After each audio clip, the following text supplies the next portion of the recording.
Chapter 4. The Bell and the Hammer. There was no doubt about the magic this time. Down and down they rushed, first through darkness, and then through a mass of vague and whirling shapes which might have been almost anything. It grew lighter. Then suddenly they felt that they were standing on something solid. A moment later, everything came into focus, and they were able to look about them. "What a queer place," said Diggory. "I don't like it," said Polly, with something like a shudder. What they noticed first was the light. It wasn't like sunlight, and it wasn't like electric light, or lamps, or candles, or any other light that they had ever seen. It was a dull, rather red light, not at all cheerful. It was steady, and did not flicker. They were standing on a flat, paved surface, and buildings rose all around them. There was no roof overhead. They were in a sort of courtyard. The sky was extraordinarily dark, a blue that was almost black. When you had seen that sky, you wondered that there should be any light at all. "It's very funny weather here," said Diggory. "I wonder if we've arrived just in time for a thunderstorm, or an eclipse." "I don't like it," said Polly. Both of them, without quite knowing why, were talking in whispers. And though there was no reason why they should still go on holding hands after their jump, they didn't let go. The walls rose very high all round that courtyard. They had many great windows in them, windows without glass, through which you saw nothing but black darkness. Lower down, there were great pillared arches, yawning blackly like the mouths of railway tunnels. It was rather cold. The stone of which everything was built seemed to be red, but that might only be because of the curious light. It was obviously very old. Many of the flat stones that paved the courtyard had cracks across them. None of them fitted closely together, and the sharp corners were all worn off. One of the arched doorways was half filled up with rubble. The two children kept on turning round and round to look at the different sides of the courtyard. One reason was that they were afraid of somebody or something looking out of those windows at them when their backs were turned. "Do you think anyone lives here?" said Diggory, at last, still in a whisper. "No," said Polly. "It's all in ruins. We haven't heard a sound since we came." "Let's stand still and listen for a bit," suggested Diggory. They stood still and listened, but all they could hear was the thump-thump of their own hearts. This place was at least as quiet as the wood between the worlds, but it was a different kind of quietness. The silence of the wood had been rich and warm. You could almost hear the trees growing, and full of life. This was a dead, cold, empty silence. You couldn't imagine anything growing in it. "Let's go home," said Polly. "But we haven't seen anything yet," said Diggory. "Now we're here, we simply must have a look round."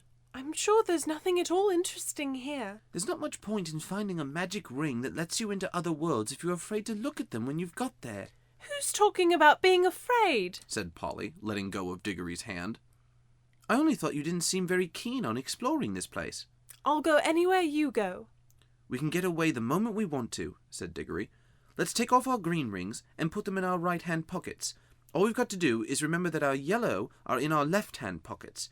You can keep your hand as near your pocket as you like, but don't put it in or you'll touch your yellow and vanish." They did this, and went quietly up to one of the big arched doorways which led into the inside of the building. And when they stood on the threshold and could look in, they saw it was not so dark inside as they had first thought. It led into a vast, shadowy hall which appeared to be empty, but on the far side there was a row of pillars with arches between them, and through those arches there streamed in some more of the same tired-looking light. They crossed the hall, walking very carefully for fear of holes in the floor or of anything lying about that they might trip over. It seemed a long walk. When they had reached the other side, they came out through the arches and found themselves in another and larger courtyard. "That doesn't look very safe," said Polly, pointing at a place where the wall bulged outwards and looked as if it were ready to fall over into the courtyard. In one place, a pillar was missing between two arches, and the bit that came down to where the top of the pillar ought to have been hung there with nothing to support it. Clearly, the place had been deserted for hundreds, perhaps thousands of years. "If it's lasted till now, I suppose it'll last a bit longer," said Diggory. "But we must be very quiet. You know a noise sometimes brings things down, like an avalanche in the Alps." They went on out of that courtyard into another doorway, and up a great flight of steps, and through vast rooms that opened out of one another till you were dizzy with the mere size of the place. Every now and then they thought they were going to get out into the open and see what sort of country lay around the enormous palace, but each time they only got into another courtyard. They must have been magnificent places when people were still living there. In one there had once been a fountain. A great stone monster with widespread wings stood with its mouth open, and you could still see a bit of piping at the back of its mouth, out of which the water used to pour. Under it was a wide stone basin to hold the water, but it was as dry as a bone. In other places there were the dry sticks of some sort of climbing plant which had wound itself round the pillars, and helped to pull some of them down, but it had died long ago, and there were no ants or spiders, or any of the other things you expect to see in a ruin. And where the dry earth showed between the broken flagstones, there was no grass or moss. It was all so dreary and all so much the same that even Diggory was thinking they had better put on their yellow rings and get back to the warm, green, living forest of the in-between place, when they came to two huge doors of some metal that might possibly be gold. One stood a little ajar, so of course they went to look in. Both started back and drew a long breath, for here, at last, was something worth seeing. For a second, they thought the room was full of people. Hundreds of people, all seated and all perfectly still. Polly and Diggory, as you may guess, stood perfectly still themselves for a good long time, looking in. But presently they decided that what they were looking at could not be real people. There was not a movement, nor the sound of a breath among them all. They were like the most wonderful waxworks you ever saw. This time Polly took the lead. There was something in this room which interested her more than it interested Diggory. All the figures were wearing magnificent clothes. If you were interested in clothes at all, you could hardly help going in to see them closer. And the blaze of their colors made this room look not exactly cheerful, but at any rate rich and majestic after all the dust and emptiness of the others. It had more windows, too, and it was a good deal lighter. I can hardly describe the clothes. The figures were all robed and had crowns on their head. Their robes were of crimson and silvery gray, and deep purple and vivid green, and there were patterns and pictures of flowers and strange beasts in needlework all over them. Precious stones of astonishing size and brightness stared from their crowns, and hung in chains round their necks, and peeped out from all the places where anything was fastened. Why haven't these clothes all rotted away long ago? Asked Polly. Magic, whispered Diggory. Can't you feel it? I bet this whole room is just stiff with enchantments. I could feel it the moment we came in. Any one of these dresses would cost hundreds of pounds, said Polly. But Diggory was more interested in the faces, and indeed these were well worth looking at. The people sat in their stone chairs on each side of the room, and the floor was left free down the middle. You could walk down and look at the faces in turn. They were nice people, I think, said Diggory. Polly nodded. All the faces they could see were certainly nice. Both the men and women looked kind and wise, and they seemed to come of a handsome race. But after the children had gone a few steps down the room, they came to faces that looked a little different. These were very solemn faces. You felt you would have to mind your P's and Q's if you ever met living people who looked like that. When they had gone a little further, they found themselves among faces they didn't like. This was about the middle of the room. The faces here looked very strong and proud and happy, but they looked cruel. A little further on, they looked crueler. Further on again, they were still cruel, but they no longer looked happy. They were even despairing faces, as if the people they belonged to had done dreadful things and also suffered dreadful things. The last figure of all was the most interesting. A woman, even more richly dressed than the others, very tall, but every figure in that room was taller than the people of our world, with a look of such fierceness and pride that it took your breath away. Yet she was beautiful, too.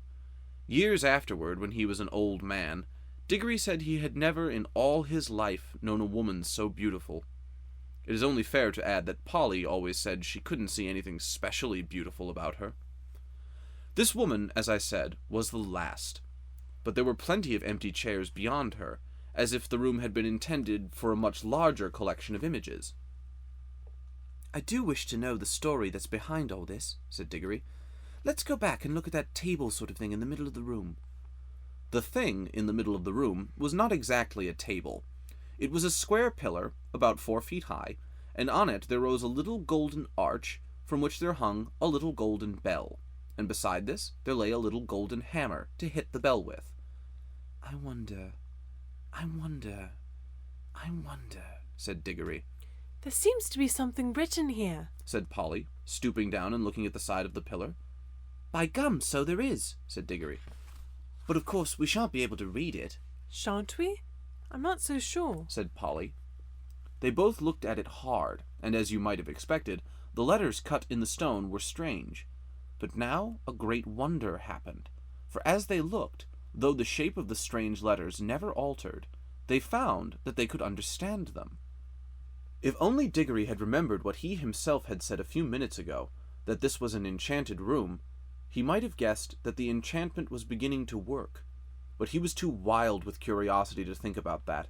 He was longing more and more to know what was written on the pillar, and very soon they both knew.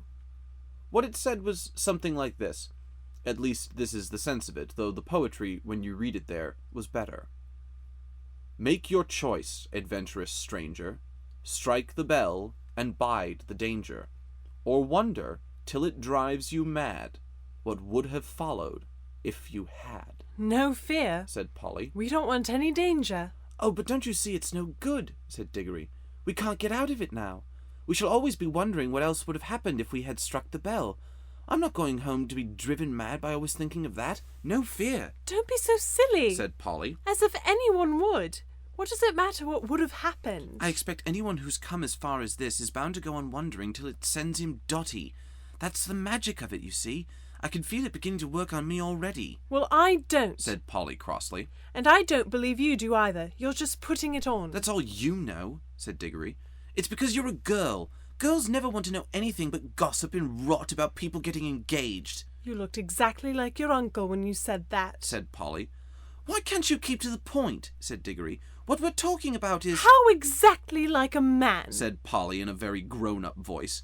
But she added hastily in her real voice. And don't say I'm just like a woman or you'll be a beastly copycat. I should never dream of calling a kid like you a woman, said Diggory loftily. Oh, I'm a kid, am I? said Polly, who was now in a real rage. Well, you needn't be bothered by having a kid with you any longer then. I'm off. I've had enough of this place, and I've had enough of you too, you beastly, stuck-up, obstinate pig. None of that, said Diggory in a voice even nastier than he meant it to be, for he saw Polly's hand moving to her pocket to get hold of her yellow ring. I can't excuse what he did next, except by saying that he was very sorry for it afterward, and so were a good many other people. Before Polly's hand reached her pocket, he grabbed her wrist, leaning across her with his back against her chest. Then, keeping her other arm out of the way with his other elbow, he leaned forward, picked up the hammer, and struck the golden bell a light, smart tap. Then he let her go, and they fell apart, staring at each other and breathing hard. Polly was just beginning to cry, not with fear, and not even because he had hurt her wrist quite badly, but with furious anger. Within 2 seconds, however, they had something to think about that drove their own quarrels quite out of their minds. As soon as the bell was struck, it gave out a note, a sweet note, such as you might have expected, and not very loud. But instead of dying away again, it went on. And as it went on, it grew louder. Before a minute had passed, it was twice as loud as it had been to begin with. It was soon so loud that if the children had tried to speak, but they weren't thinking of speaking now, they were just standing with their mouths open, they would not have heard one another. Very soon it was so loud that they could not have heard one another even by shouting, and still it grew, all on one note, a continuous sweet sound, though the sweetness had something horrible about it, till all the air in that great room was throbbing with it, and they could feel the stone floor trembling under their feet. Then, at last, it began to be mixed with another sound, a vague, disastrous noise which sounded first like the roar of a distant train, and then like the crash of a falling tree. they heard something like great weights falling. Finally, with a sudden rush and thunder, and a shake that nearly flung them off their feet, about a quarter of the roof at one end of the room fell in. Great blocks of masonry fell all round them, and the walls rocked. The noise of the bell stopped. The clouds of dust cleared away. Everything became quiet again. It was never found out whether the fall of the roof was due to magic, or whether that unbearably loud sound from the bell just happened to strike the note which was more than those crumbling walls could stand. There! I hope you're satisfied now, panted Polly. Well, it's all over anyway, said Diggory, and both thought it was. But they had never been more mistaken in their lives.